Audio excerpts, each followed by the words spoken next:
নমস্কার, শিক্ষা কুটিরের আরও একটি নতুন আপডেটে আপনাদের স্বাগত জানাই। আপনারা দেখছেন আপনাদের প্রিয় শিক্ষা কুটির। তো যাই হোক, আজকের যে আপডেট রয়েছে সেই আপডেটটা একটু আপনাদেরকে দেওয়ার চেষ্টা করব। আজকে সাংবাদিক সম্মেলন করেছিলেন আমাদের পর্ষদের মাননীয় সভাপতি গৌতম পাল মহাশয় এবং সেই সঙ্গে সেক্রেটারিও ছিলেন। তো যাই হোক, আমরা আজকে একটু দেখে নেব প্রথমে যে কি স্থিতি রয়েছে এবং সাংবাদিক সম্মেলনে তিনি কি বললেন। টেট 2023-এর রেজাল্ট থেকে শুরু করে সমস্ত বিষয়ে তিনি কি বললেন সেগুলো একবার আমরা একটু এক ঝলকে দেখে নিই। তারপরে আমরা কোন কোন বিষয় কোন দিকে যাচ্ছে সেগুলো নিয়ে বিস্তারিতভাবে আলোচনা করব। তো চলুন দেরি না করে আমরা একটু দেখে নেব যে কি বলতে চাইলেন তিনি। ঠিক আছে, তো সেটা আমরা একটু জেনে নেব তার মুখ থেকে। তিনি সাংবাদিক সম্মেলন ডেকেছিলেন আজকে। তো চলুন শুরু করছি। সবাইকে নমস্কার জানাচ্ছি। ক্রিসমাস উৎসবে এবং আগামী 2025 নতুন বছরের শুভেচ্ছা জানাচ্ছি। আমার সাথে আছেন আমাদের বোর্ডের পর্ষদের সেক্রেটারি আছেন শ্রী রঞ্জন ঝা আছেন, ডেপুটি সেক্রেটারি আছেন ডক্টর পার্থ কর্মকার আছেন, আর ঘটনাক্রমে আজকে উপস্থিত হয়েছেন কলকাতা প্রাইমারি স্কুল কাউন্সিলের সভাপতি শ্রী কার্তিক চন্দ্র মান্না আছেন আমার সাথে। আপনাদের ডেকেছি আজকে একটি বিশেষ কারণে। আমি মনে করছি আজকের দিনটি পর্ষদের ইতিহাসে একটি ঐতিহাসিক দিন হিসেবে বিবেচিত হয়তো হবে ভবিষ্যতে। আপনারা জানেন যে প্রাথমিক শিক্ষাক্রমে আমরা বিগত 14 বছরে আমাদের কমিটি অফ এক্সপার্টস তারা যে সিলেবাস প্রণয়ন করেছিলেন এবং তার ভিত্তিতে পাঠ্যপুস্তক রচিত হয়েছিল এবং তার ভিত্তিতে আমাদের পাঠদান আজ পর্যন্ত চলছে, সেটাকে আমরা আমূল পরিবর্তন করার চেষ্টা করছি। আমরা 2025 শিক্ষাবর্ষ থেকে আমরা নতুন পাঠ্যক্রম কাঠামো যাতে গোটা পশ্চিমবঙ্গে গভর্নমেন্ট এডেড, গভর্নমেন্ট স্পন্সর্ড স্কুলগুলোতে আমরা বাস্তবায়ন করছি 2025 শিক্ষাবর্ষ থেকে। আমরা একটা কারিকুলাম ফ্রেমওয়ার্ক যেটাকে বলছি আমরা পাঠ্যক্রম কাঠামো, সেই পাঠ্যক্রম কাঠামোর আমরা পরিবর্তন আনছি। আমরা চালু করছি ক্রেডিট বেসড সেমিস্টার সিস্টেম, অর্থাৎ প্রাথমিক শিক্ষাক্রমে আমরা সেটাকে পুরো যে একাডেমিক ইয়ার ধরুন 2025, সেই 2025কে আমরা দুভাগে ভাগ করছি। সেকেন্ড জানুয়ারি থেকে জুন এটাকে আমরা ভাগ করছি, এখানে পরীক্ষা হবে ফার্স্ট সেমিস্টার। আর জুলাই থেকে ডিসেম্বর 23-এর মধ্যে এটাকে আমরা বলছি সেকেন্ড সেমিস্টার। জুলাই থেকে ডিসেম্বর, অর্থাৎ 6 মাস করে আমরা ভাগ করে দিচ্ছি। একটু বলে নিই, আমরা একটা প্রপোজাল এইটা জমা দিয়েছিলাম, এটাকে বলা হচ্ছে কারিকুলাম ফ্রেমওয়ার্ক ফর এই যে credit based semester system in primary school education. এটা আমরা বিদ্যালয় শিক্ষা দপ্তরে আমরা জমা দিয়েছিলাম। মাননীয় মুখ্যমন্ত্রী, মাননীয় শিক্ষামন্ত্রীর অনুমোদন ক্রমে আমাদের শিক্ষা বিভাগ, বিদ্যালয় শিক্ষা বিভাগ গতকাল আমাদের অনুমতি দিয়েছেন 2025 শিক্ষাবর্ষ থেকে ক্রেডিট বেসড সেমিস্টার সিস্টেম চালু করার জন্য। এখানে আপনারা জানেন যে আমাদের ন্যাশনাল এডুকেশন পলিসি 2020 কেন্দ্রীয় সরকার, তার উপর ভিত্তি করে এনসিইআরটি তারা একটি কারিকুলাম, জাতীয় কারিকুলাম ফ্রেমওয়ার্ক অর্থাৎ পাঠ্যক্রম কাঠামো তৈরি করে দিয়েছিলেন। আমাদের 2023-এর আমাদের রাজ্য সরকার তারা আমাদের রাজ্য যে শিক্ষা নীতি তারা প্রণয়ন করেছেন, সেখানেও ঠিক একইভাবে আমাদের কারিকুলাম ফ্রেমওয়ার্ক তৈরির সুযোগ ছিল। আমরা কিন্তু প্রথমেই আমি বলছি, গোটা ভারতবর্ষের নিরিখে এটা প্রত্যেক রাজ্যকে চালু করতে হবে। আপনারা জানেন যে আগামী দিনে আমাদের বিদ্যালয় যে অ্যাসেসমেন্ট হবে, প্রাথমিক হোক, মাধ্যমিক বিদ্যালয় হোক, হায়ার সেকেন্ডারি হোক, তাদের কিন্তু একটা পিসা প্রিন্সিপাল রয়েছে, একটা আন্তর্জাতিক প্রিন্সিপাল। সেখানে ইভালুয়েশনের জন্য আমাদের ক্রেডিট আনতেই হবে, অর্থাৎ গোটা ভারতবর্ষকে ক্রেডিট বেস সেমিস্টার সিস্টেম করে পার্টিসিপেট করতে হবে। এখানে আমাদের এনসিইআরটি আমাদের বলে দিয়েছিলেন যে একটা ন্যাশনাল কারিকুলাম ফ্রেমওয়ার্ক বানিয়েছিলেন, তার উপর ভিত্তি করে আমরা কিন্তু তাকে ফলো করে, পুরোটাই আমরা ফলো করিনি, আমাদের রাজ্য যে শিক্ষানীতি রয়েছে সেই শিক্ষানীতির প্রাসঙ্গিকতা মেনে নিয়ে এবং তার প্রয়োগ আমাদের রাজ্যের বিশেষভাবে সেই প্রয়োগের কথাটা মাথায় রেখে আমরা কিন্তু এখানে ক্রেডিট বেস সেমিস্টার সিস্টেমের যে কারিকুলাম ফ্রেমওয়ার্ক, এটা কিন্তু আমরা তৈরি করেছি। সেখানে আমরা গোটা যে শিক্ষাবর্ষের প্রাথমিক যে শিক্ষাক্রম, আমি আবারও বলছি, দুভাগে ভাগ করছি। সেখানে আমরা দুটো সেমিস্টারে ভাগ করছি, কিন্তু মূল বিষয় হলো যে এখানে শুধু সেমিস্টার আমরা চালু করছি না, এখানে আমরা যে সেমিস্টারের সাথে ক্রেডিট যোগ করছি। আমি বলছি প্রত্যেকটি সেমিস্টারে আমরা, আপনারা জানেন যে 2009 রাইট টু এডুকেশন অ্যাক্ট অনুসারে আমাদের ক্লাস 5 থেকে আমাদের 8 পর্যন্ত সেখানে নো ডিটেনশন রীতি প্রচলিত।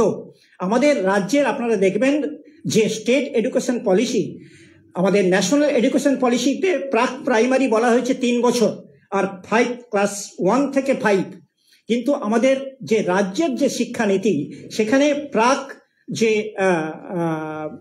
প্রাথমিক সেখানে এক বছরে, আর ক্লাস 1 থেকে 5 পর্যন্ত এটা প্রাথমিকে।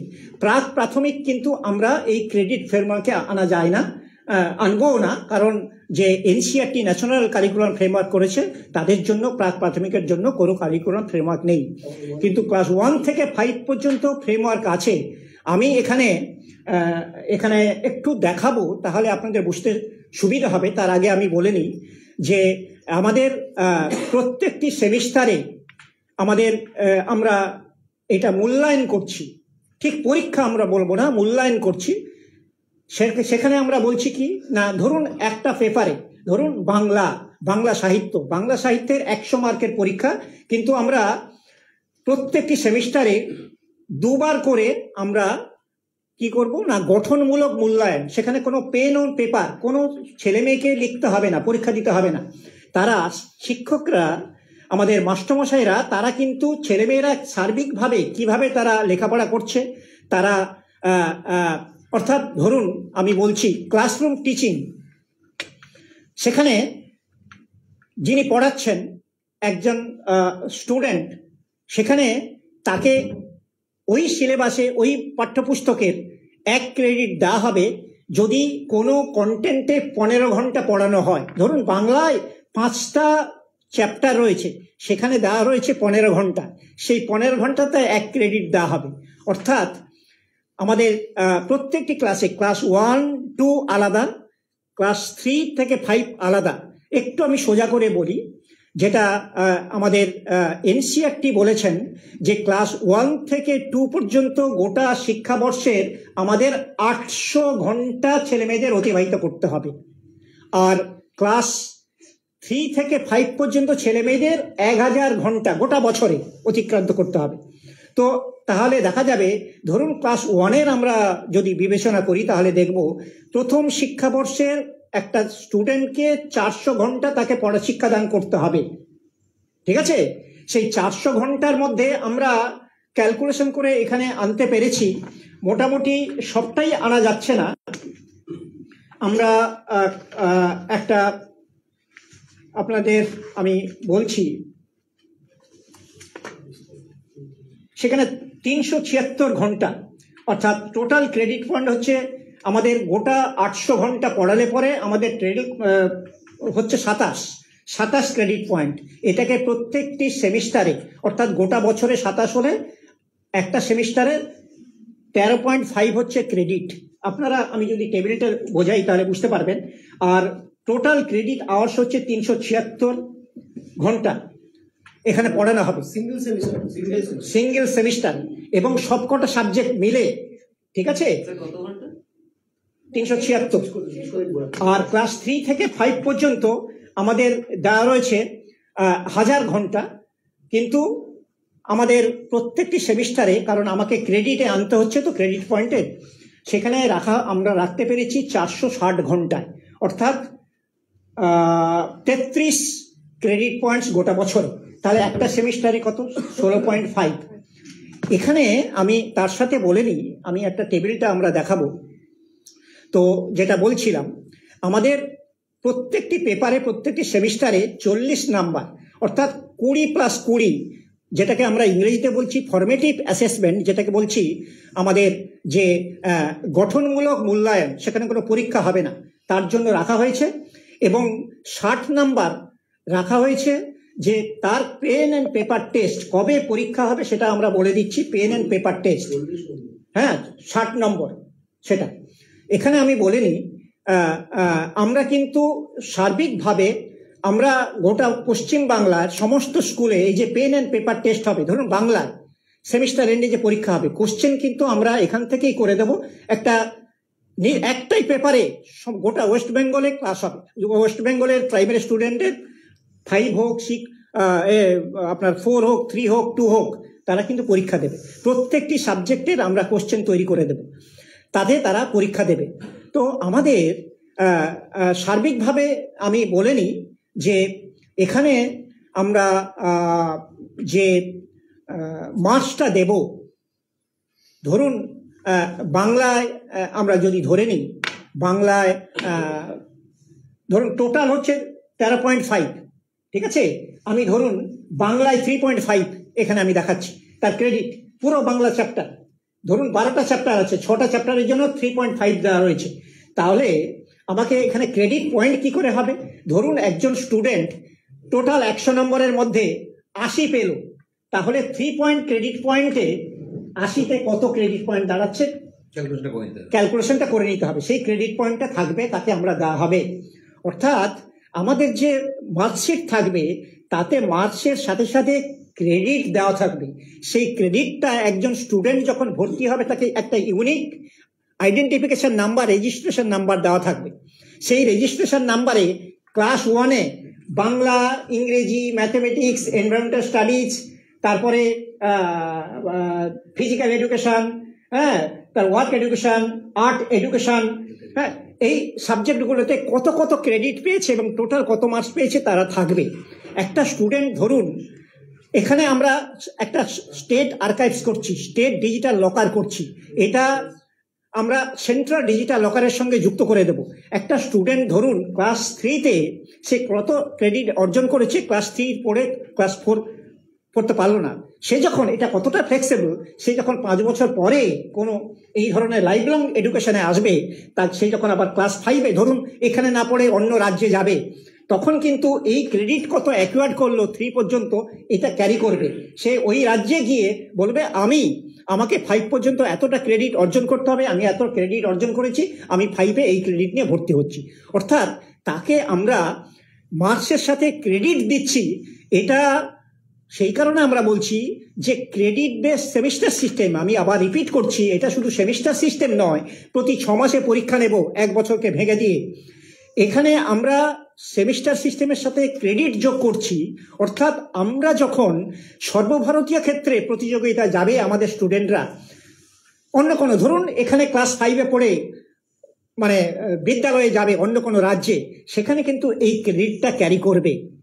ধরুন আমাদের অ্যাসেসমেন্ট হবে এই বিভিন্ন কলেজে, ইউনিভার্সিটিতে যখন ঢুকবে একটা ছেলে, সে ক্রেডিট কি, সেমিস্টার কি, প্রজেক্ট কি, এইগুলো কিন্তু সেই মানে স্টুডেন্ট আগে থেকে জেনে যাচ্ছে। আমি একটি ছোট্ট উদাহরণ দিচ্ছি এই ক্রেডিট বেস সেমিস্টার সিস্টেমের গুরুত্ব।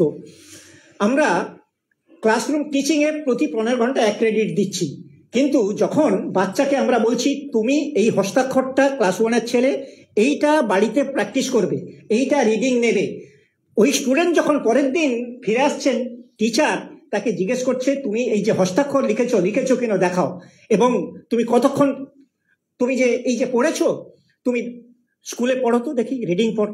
তাহলে এই যে বাচ্চা ছেলেটা বাড়িতে যেটা পড়ছে সেই পড়ার জন্য তার কিন্তু এই ক্রেডিট আওয়ার, অর্থাৎ 30 ঘন্টা 30 আওয়ার্সে 1 ক্রেডিট তার জন্য কিন্তু বরাদ্দ থাকছে। অর্থাৎ মানে এখানে স্টুডেন্ট সে কিন্তু তাকে ক্রেডিট দেওয়া হবে, বাড়িতে কিন্তু তার পড়ার এই যে মনোযোগ এটা বাড়বে। আমি বলছি প্রাক ভোকেশনাল, অর্থাৎ তাকে যদি আমরা বলি, ধরুন একটা বাচ্চা ছেলেকে প্রজেক্টের জন্য টিচার নিয়ে গেলেন একটা স্টেশনে বেড়াতে, সেখানে কি কি দেখছে স্টেশনে, ট্রেন লাইন আছে কিনা, স্টেশন মাস্টার আছে কিনা, ট্রেন লাইন কোন পথ দিয়ে যায় আসে, আপ লাইন ডাউন লাইন, কি কি কম্পোনেন্ট, এটা কি দেখছে সে এসে স্কুলে দেবে, এটা ওয়ান কাইন্ড অফ প্রজেক্ট। সেই তার জন্য 45 আওয়ার্স বরাদ্দ থাকছে, 1 ক্রেডিট। অর্থাৎ স্টুডেন্ট কিন্তু প্রাইমারি লেভেলের থেকেই সে কিন্তু ওয়াকিবহাল যে তার যে অ্যাসাইনমেন্ট, প্রাক ভোকেশনাল কোর্স, ধরুন একটা স্টুডেন্টকে নেওয়া হলো, সে একটা ড্রামা দেখতে নিয়ে যাওয়া হলো, এই যে এক্সট্রা কারিকুলার অ্যাক্টিভিটিস বা কো কারিকুলার অ্যাক্টিভিটিস, এগুলোকে কিন্তু আমাদের যে হোলিস্টিক ইভালুয়েশন, সার্বিক মূল্যায়নের আওতায় আনা হচ্ছে। অর্থাৎ আমাদের হোলিস্টিক যে কার্ড, মেরিট কার্ড, এই যে কার্ড আমরা বলছি হোলিস্টিক কেন না, 360 ডিগ্রি মূল্যায়ন। অর্থাৎ আগে যেটা ছিল co curricular activities, extra curricular activities, সেই কারিকুলার অ্যাক্টিভিটিস তো আমরা মেন স্ট্রিম মানে আমাদের সিলেবাসের সাথে আমরা যোগ করে দিচ্ছি, টোটালি আমরা স্টুডেন্টকে ইভালুয়েট করছি এখানে। তাহলে কি হচ্ছে, স্টুডেন্টের যে একটা সার্বিক ভীতি, অর্থাৎ আমরা যে ফর্মেটিভ অ্যাসেসমেন্ট, স্টুডেন্ট কিন্তু বুঝতে পারবে না, টিচার কিন্তু তাকে অ্যাসেস করে যাবেন 6 মাস ধরে, বুঝতে পারছেন, তাকে 20-40 দিচ্ছেন। এবারে যে পেন অ্যান্ড পেপার টেস্ট হবে, সেই পেন অ্যান্ড পেপার টেস্টে একটা সাবজেক্টের উপরে এই যে 6টা অধ্যায়, বাংলা আমি বললাম, কোন কোন ধরনের 1 নম্বরের কোশ্চেন কত হবে, অবজেক্টিভ টাইপ কোশ্চেন কটা হবে, 2 নম্বরের কোশ্চেন কটা হবে, আবার চিন্তা ভাবনা করার তাকে থিঙ্কিং অ্যানালাইটিক্যাল কোশ্চেন কটা হবে বলে দেওয়া রয়েছে। অর্থাৎ একটা বাচ্চা ছেলে সে কিন্তু তার লেখার অভ্যাস তৈরি হবে, তিনি বাচ্চা ছেলে লিখবে ওখানে, সেভাবে তাদের আমরা ইভালুয়েশনের বন্দোবস্ত আমরা রাখছি। আমি একটু, যেহেতু এই প্রোগ্রামের মধ্যে আমি বিদ্যালয় শিক্ষা দপ্তরে শুধুমাত্র ক্লাস 3 এন্টায়ার একেবারে 5টা সাবজেক্ট করে দিয়েছিলাম, আমাদের ক্লাস 1, 2, 4 and 5 সপ্তাহখানেকের মধ্যে আমাদের তৈরি হয়ে যাবে, ঠিক আছে। আমরা সার্বিকভাবে যে দুটো জিনিস আপনারা হয়তো জিজ্ঞাসা করবেন যে আপাতভাবে যে পুরনো যে মানে পাঠ্যক্রম যে সিলেবাস, তার উপর ভিত্তি করে, ধরুন বাংলা সাহিত্যের আমাদের 10টা চ্যাপ্টার রয়েছে, প্রত্যেকটি চ্যাপ্টার আমরা ধরুন চ্যাপ্টারের বলা আছে যে আমার গ্রাম, ধরুন বাংলা সাহিত্যের আমার গ্রাম, সেই আমার গ্রামে তাহলে সেমিস্টার 1-এ রাখা হয়েছে, তাহলে সেম 1 চ্যাপ্টার 1 তার একটা ইউনিট দিয়ে দেওয়া রয়েছে, প্রত্যেকটি 5টা চ্যাপ্টারে ইউনিট দিয়ে দেওয়া রয়েছে, ঠিক আছে। প্রত্যেকটি ইউনিট চ্যাপ্টারে কতটা ক্রেডিট সেটাও দিয়ে দেওয়া রয়েছে। যে টোটাল ক্রেডিট যেমন ক্লাস 1-এর 13.5 ওকে বরাদ্দ করা হলো, একটা স্টুডেন্ট 13.5 সে পুরো নাও পেতে পারে, কারণ 100তে কেউ 90 পাচ্ছে, কেউ 80 পাচ্ছে, কেউ 95 পাচ্ছে, সে 13.5-এ মানে যদি 100তে এত পায়, 13.5-এ কত পাবে ক্রেডিট পয়েন্ট, সেটাকে আমরা মেনশন করছি, ঠিক আছে। সার্বিকভাবে এরপরে আপনারা যা কোশ্চেন করবেন, হ্যাঁ আমরা এটা উত্তর দেব, তার আগে একটু দেখে নিন। এখন লাইভ চলতে দেখছি, এটা 2025 থেকে ক্লাস 1 থেকে শুরু হবে, মানে সাইমালটেনিয়াসলি 2026-এর ক্লাস 2, 2027-এর ক্লাস 3 এইভাবে, না 2025 থেকেই 1, 2, 3, 4, 5 ক্লাসগুলোতে সেপারেট শুরু হয়ে যাচ্ছে এই নতুন কাঠামোটা? না, এই নতুন কাঠামোটা আমরা সমস্ত শ্রেণীতেই শুরু করছি। 2025 থেকে 1 থেকে 5 যদি হিসেব অনুযায়ী ধরা যায় তাহলে 2025-এর শিক্ষাবর্ষ সেটা তো জানুয়ারি মাস থেকে শুরু। তো এর জন্য কি টিচারদের আপনারা নির্দিষ্টভাবে কোনো হ্যাঁ হ্যাঁ হ্যাঁ, আমি বলিনি। এর জন্য আমাদের যেই কাঠামো তৈরি হবে তার জন্য আমরা সেন্সিটাইজেশন প্রোগ্রাম করব, টিচারদের ট্রেনিং দেব। আমরা আগে এখানে মিটিং করে নেব, আমরা অনলাইনে মিটিং করব, ভার্চুয়াল মিটিং করব। তারপরে আমরা স্টেট লেভেলে রিসোর্স পার্সন তৈরি করব, তারা ডিস্ট্রিক্ট লেভেলে রিসোর্স পার্সন তৈরি করবেন, ডিস্ট্রিক্ট লেভেলে রিসোর্সরা তারা আবার সার্কেল লেভেলে রিসোর্স তৈরি করবেন। আমরা এটাকে খুব তাড়াতাড়ি সেন্সিটাইজেশনের জন্য আমরা করছি, কারণ যেহেতু এটা কোনো অসুবিধা হওয়ার কথা নয়, পুরনো পাঠ্যক্রম উপর ভিত্তি করে হচ্ছে। সমস্ত মাস্টারমশাইরা যারা পড়ান পাঠ্যক্রম সম্পর্কে অবহিত, তারা চ্যাপ্টার সম্পর্কে অবহিত। এখানে শুধু আমরা বলবো, আমরা শুধু বলে দিচ্ছি যে কবে কবে আমরা একাডেমিক ক্যালেন্ডার নতুনভাবে তৈরি করে দিচ্ছি, ফরমেটিভ অ্যাসেসমেন্ট কবে হবে এবং সেমিস্টার এন্ড, এটা যেটাকে বলবো সমষ্টিগত যে অ্যাসেসমেন্ট কবে হবে সমস্ত আমরা জানিয়ে দিচ্ছি।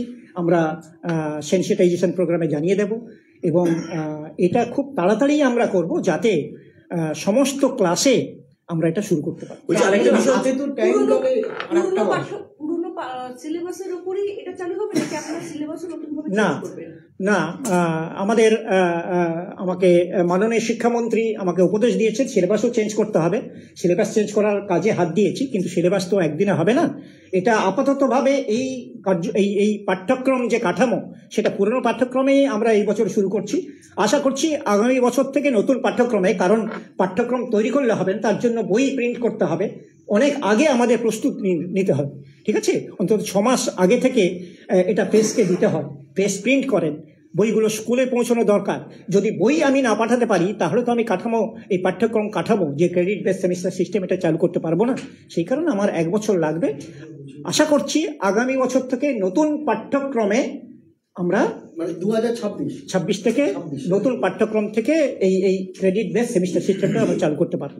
তো আমি আপনাদের বলি যে আরেকটা প্রশ্ন আছে, যেটা হচ্ছে যে এই যে বললেন যে প্রশ্ন আপনারা পাঠাবেন, গোটা রাজ্য জুড়ে একটাই প্রশ্ন হবে, ইভ্যালুয়েশনটা কারা করবে?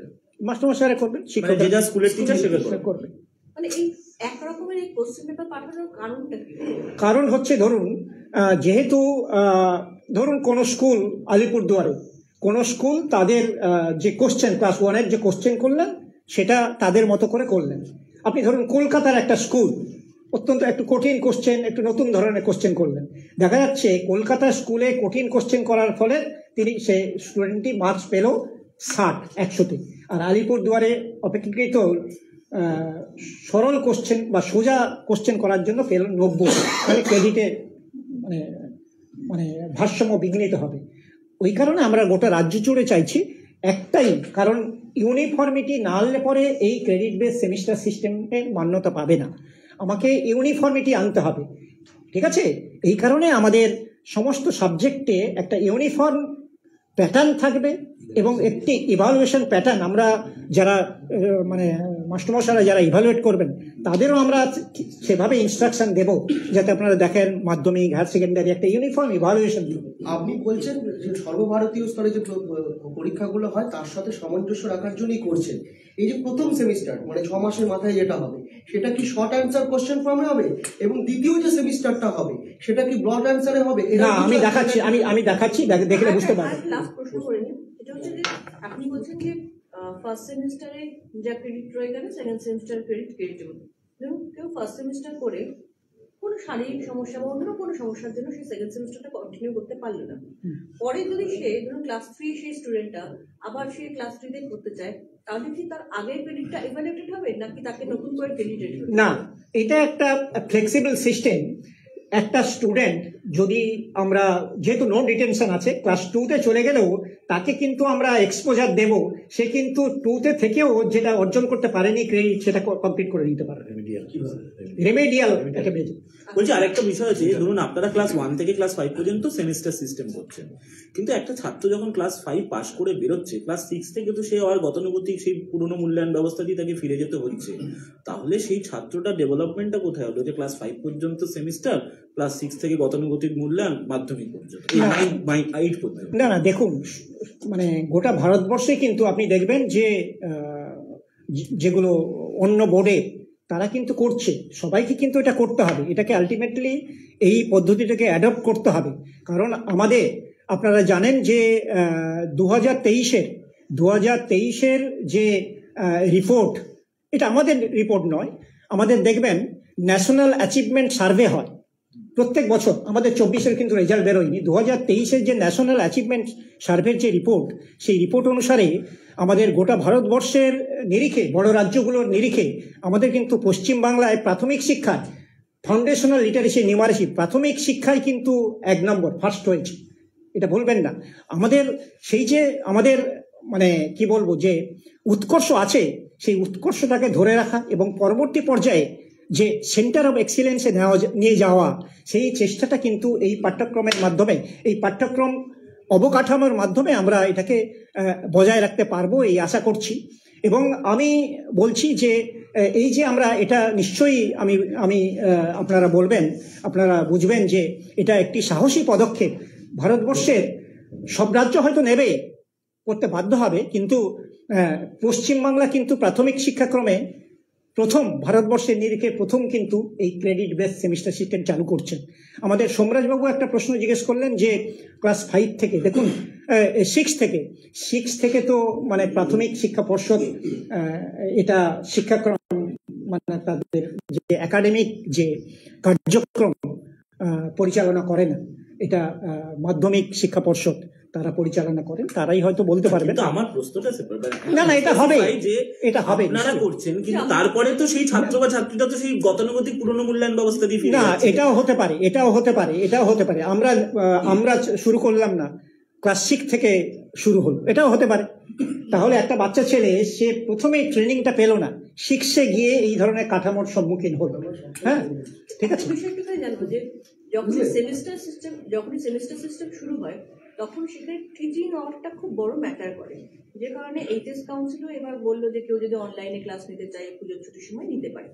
কিন্তু প্রত্যেক বছরই দেখা যায় যে রাজ্যে একটা গরমের সময় একটা ছুটিটা এগিয়ে আনা হয়, যেহেতু প্রচন্ড গরম পড়ে, ছেলে মেয়েদের যাতে সমস্যা না হয়, বিশেষত প্রাথমিক ক্ষেত্রে। সেই ক্ষেত্রে সেই যে ডেজগুলো লস হয়, যে সেই লসগুলো আপনারা কিভাবে তখন ওভারকাম করবে? কারণ টিচিং আওয়ার তো সেখানে কমে যাবে না। আমাদের দেখুন পুরো ছুটির আমাদের সংখ্যা হচ্ছে 65। হ্যাঁ, সামারে কিছু হয়তো শিক্ষা দিবস নষ্ট হয়, কিন্তু সেটাকে আমরা কিন্তু রেমেডিয়াল ক্লাস এখনো আমাদের এখানে প্রাথমিক শিক্ষা পর্ষদের এখানে আমাদের সংসদের কলকাতার চেয়ারম্যান বসে আছেন, আমরা কিন্তু প্রত্যেকটি জেলায় আমরা কিন্তু বলে দিই রিমেডিয়াল ক্লাস নিতে। অর্থাৎ একটা ছেলে যদি তার শিক্ষা দিবস নষ্ট হয়, তাকে কিন্তু মানে ক্লাস আওয়ারের বাইরে আমরা কিন্তু যে একাডেমিক ক্যালেন্ডার তৈরি করছি সেই বন্দোবস্ত রাখছি। একাডেমিক যে আপনার যে শিডিউল, সেই শিডিউলের বাইরে প্রতিদিন তাকে কিন্তু ক্লাস করাতে হবে। এখানে কিন্তু শিক্ষকদের আমরা বলবো যে শিক্ষকেরা যেমন ছাত্ররা দায়িত্বশীল হবে এবং তারাও দায়িত্বশীল হবে। তাকেও বলা হবে যে আপনাকে কিন্তু পুরো এই ক্রেডিট আওয়ার এটাকে কিন্তু কমপ্লিট করতে হবে।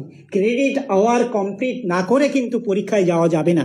অর্থাৎ শিক্ষক এবং ছাত্র উভয়ই কিন্তু ওয়াকিবল থাকছেন যে তাকে কোনোভাবেই এই ক্রেডিট আওয়ার তাকে কিন্তু যে কোনোভাবেই কমপ্লিট করতে হবে। ঠিক আছে, একটু দেখো, একটু দেখান। এই বইটা কপি দিতে হবে। সবাইকে তো দিতে পারবো না, সফট কপি দিয়ে দিচ্ছি। সফট কপি দিলেও হবে, সফট কপি দিয়ে গ্রুপে দিয়ে দিচ্ছি সব থেকে আচ্ছা, এই যে ক্রেডিট বেস সেমিস্টার সিস্টেম দেখুন, ক্রেডিট ওই যে নিচে এটা তুলতে পারবো না, ওখান থেকে উঠে যেতে হবে। আচ্ছা ঠিক আছে, এটা তুলুন। আমি সব কপি দিই না, একটা দেখাচ্ছি। ক্যামেরায় লাগবে না, আমরা লাগবে না, ঠিক আছে। না, একটু যা টেবিলটা এই যে আপনি দেখুন দাদা একটু সরে যান দাদা। এইটা হচ্ছে ন্যাশনাল ক্রেডিট ফ্রেমওয়ার্ক, এটা ইনিশিয়েটিভ তৈরি করেছে ন্যাশনাল এডুকেশন পলিসি। এই যে হ্যাঁ, এই যে দেখুন ক্রেডিট লেভেল ক্লাস 1, এই যে দেখুন 0.2, 0.4, 0.6, 0.8, 1। হ্যাঁ, সেখানে ক্রেডিট আর্ন ইয়ার আমরাও 33, 27 আমরা করছি, পরে আমি দেখাচ্ছি। হ্যাঁ, এটা দেখুন ক্রেডিট পয়েন্ট আর্ন, এই যে ক্রেডিট পয়েন্ট, সেই ক্রেডিট পয়েন্টটা কিন্তু সার্টিফিকেটে থাকবে। অর্থাৎ আমাদের যে রিপোর্ট কার্ডে, এই রিপোর্ট কার্ডে মার্কসের সাথে কিন্তু এই ক্রেডিট থাকবে। অর্থাৎ এই ক্রেডিট থাকার ফলে কিন্তু একজন স্টুডেন্টের এই যে তার রিপোর্ট কার্ড, এই যে শিক্ষা, এটা কিন্তু বিশ্বজনীন হয়ে যাচ্ছে। কারণ আপনাকে ইউরোপে যাবেন, আমেরিকায় যাবেন, মার্কস দেখবে না, মার্কসের সাথে শুধু ক্রেডিট দেখবে, তুমি কত ক্রেডিট আওয়ার কমপ্লিট করেছো, কত ক্রেডিট পয়েন্ট আর্ন করেছো। নেক্সট, এই যে দেখুন আমাদের অ্যানুয়াল একাডেমিক ক্যালেন্ডার ক্লাস 1 থেকে 5, এই যে দেখুন 2 জানুয়ারি টু 30 জুন। এই যে দেখুন এখানে পরীক্ষা হবে পেন এন্ড পেপার 16 থেকে 30 জুন, আর 2 জানুয়ারি থেকে 15 জুন। হ্যাঁ, এইটা হবে দেখুন ওই যে ফরমেটিভ অ্যাসেসমেন্ট প্রত্যেকটা সেমিস্টারে, সেমিস্টার 1, সেমিস্টার 2। নেক্সট যান,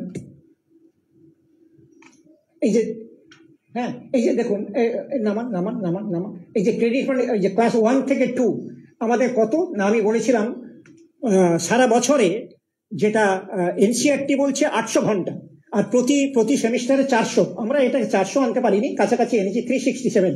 এটা দেখুন 376। হ্যাঁ, আর দেখুন 27 ছিল ওখানে ওই যে ক্রেডিট পয়েন্ট। এখানে দেখুন প্রতি সেমিস্টারে 13.5, মানে দুটো সেমিস্টারে 27।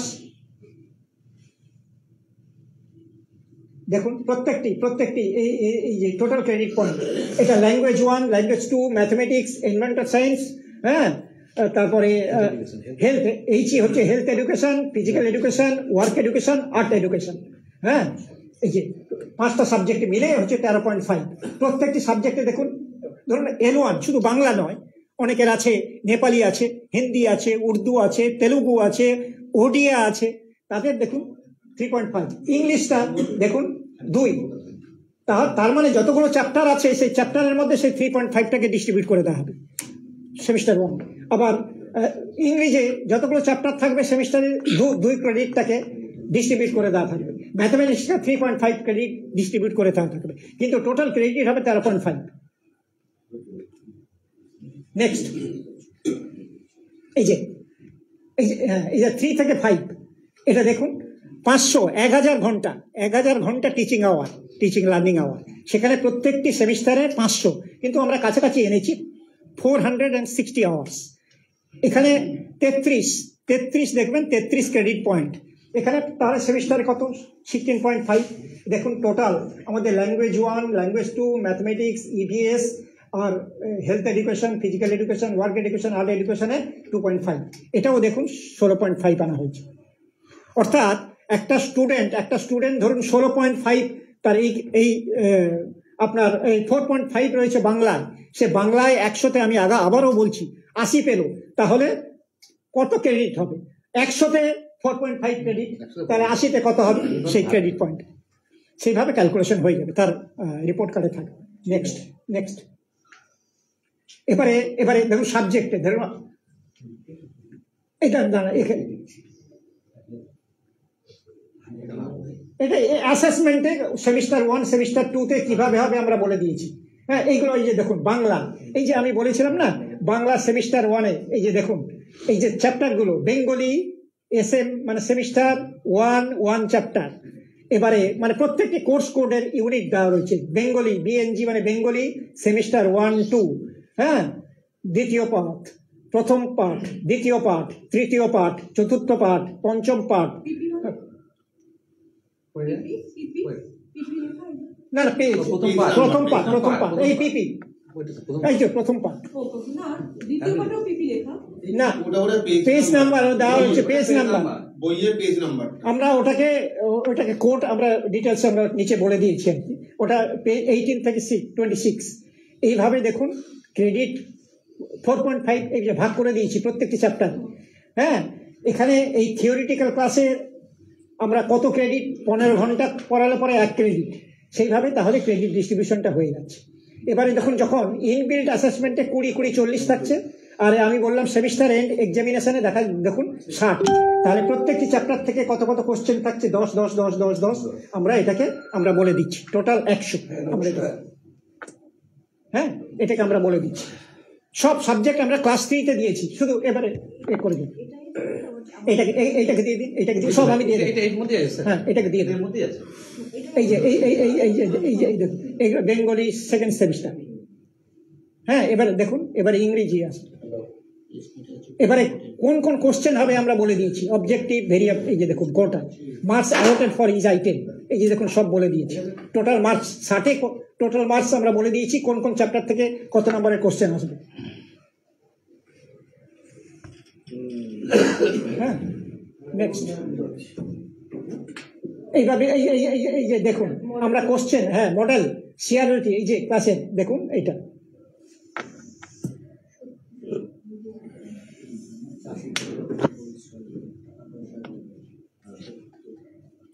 হ্যাঁ, এইটা আমরা বলে দিয়েছি, ঠিক এটা দেখুন সব সাবজেক্টে আমরা বলে দিয়েছি, প্রজেক্ট ওয়ার্ক সব সাবজেক্টে আমরা করে দিয়েছি। এটা মুভ করে দিন।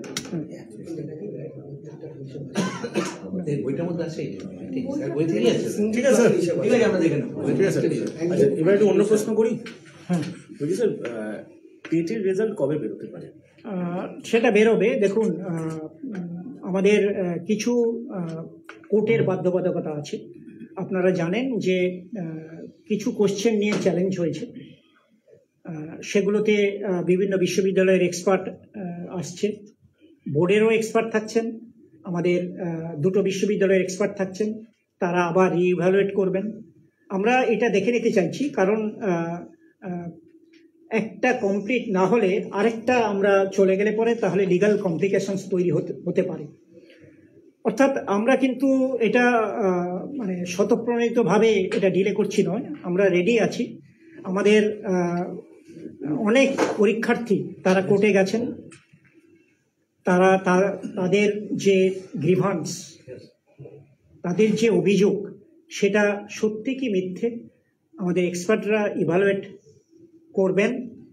করার পরে আমরা 2017, 2022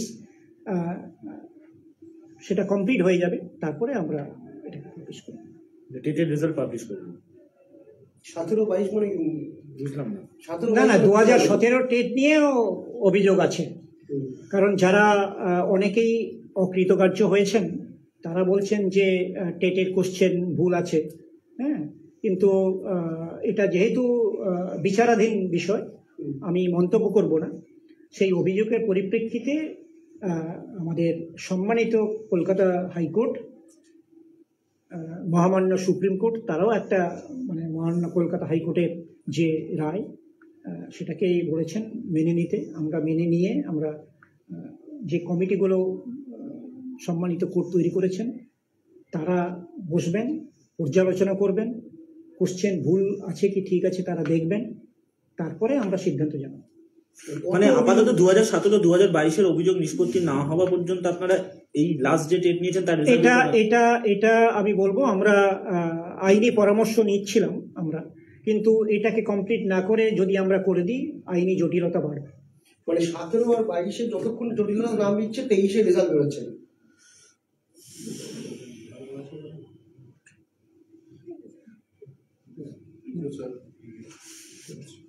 হ্যাঁ, আমি একটু শেষ করছি এইভাবে বলে যে আমি আবারও আমরা একটা সাহসী পদক্ষেপ নিচ্ছি।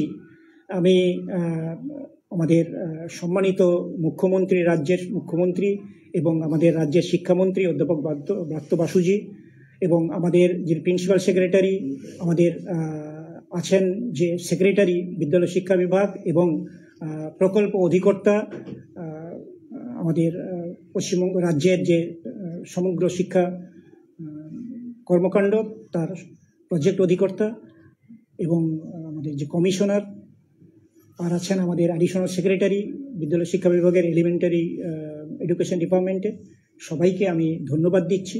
তারা আমাদের এই কার্যক্রম যে আমরা বলছি যে পাঠ্যক্রম, নতুন পাঠ্যক্রম কাঠামো শুরু করার যে অনুমোদন দিয়েছেন, আমি পর্ষদের পক্ষ থেকে তাদের ধন্যবাদ এবং কৃতজ্ঞতা জানাচ্ছি।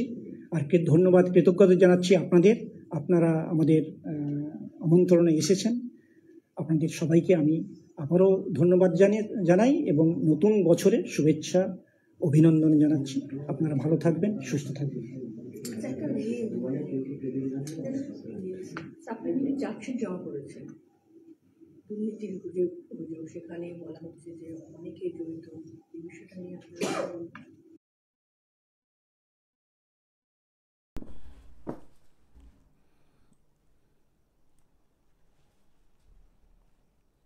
তো যাই হোক, আজকে আমরা শুনলাম